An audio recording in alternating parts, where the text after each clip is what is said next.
So the test we did the other day, Lydia from Fidji Wrightson's came out and measured those crops, so thank you for that. And just so that our allocations were right, because this crop in here was 14 and a bit tonne, and the other paddocks were just over 10. So dry matter of 17, ME 11.8, I think. Really not quite as good as last year, but I think given the rain pre-Christmas, just didn't get that boost of growth that we wanted. But both the turnips, yielded between 10.5 and 12 tonne, depending on variety and time of grazing. Yeah, really pleased with how they lasted on through summer. Yeah, so we just had that question at the front here. So I was just about to say, last year we had a much, it was well above my head height. So we were actually looking at the stubble the cows were leaving, and that was our guide. But you can kind of go down the stem and snap it off, and where if you grab one now, you'll find it just bends, and that's where it's quite lignified, and that's kind of where the cows will stop. But I think winter grazed cows slightly different with, the cows are in here for a lot longer during the day, and they want to eat because that's kind of their diet for the day. Yeah, rather than just above ground level. Anything to add to that, Lydia? Yeah, so we just looked at what the cows going down to. Yep.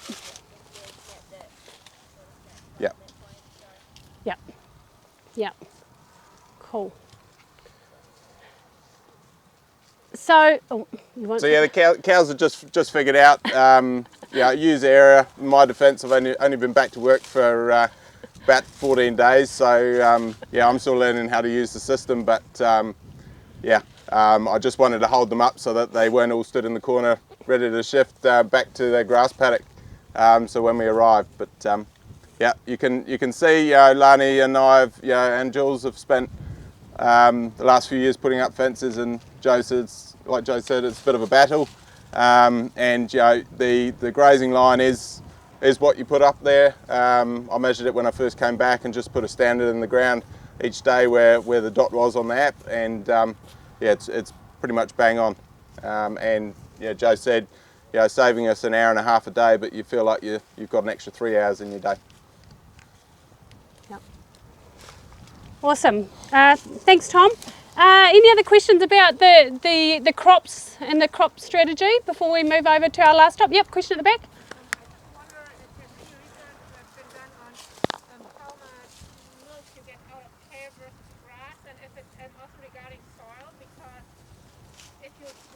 Kale, then the soil is more or less bare, and then you also have more erosion. You might try on this turf to get regrown and so on. And if there's actually a balance between, or is it actually more efficient, and is it actually better for long-term sustainability and so on?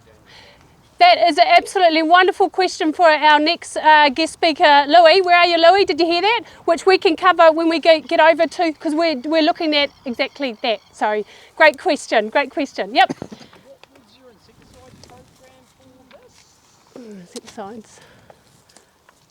At germination, springtail, and a few other bugs, and then white butterfly we flew on just before Christmas with the helicopter. And to be honest, this year's been pretty good for bugs.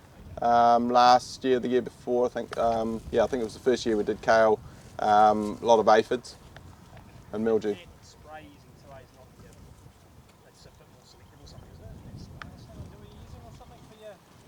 Can you say that again? Oh, the clean crop. On my stuff, it's just the stuff that nukes all the bugs, like a tack or something. Like you're using Sparta or something, aren't you? Yeah, Sparta. Yeah. Does that keep the wasp there or something to eat? Yeah, I think it's a bit more friendly to those better bugs. Gary?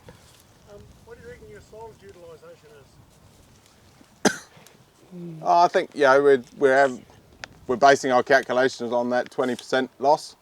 And would you reduce that if you fed it on pasture rather than on kale? No, I'm probably wasting it more, and they're in here for I think 27 days, so they can go back and pick at it as long as it doesn't get wet. Whereas they're only in that paddock for 1 day or 12 hours overnight. So. So do we come back to the problem, then you're over allocating feed to the cow, so you're actually wasting feed. The hard thing is some days they'll eat it, other days they won't. And how do you allocate that?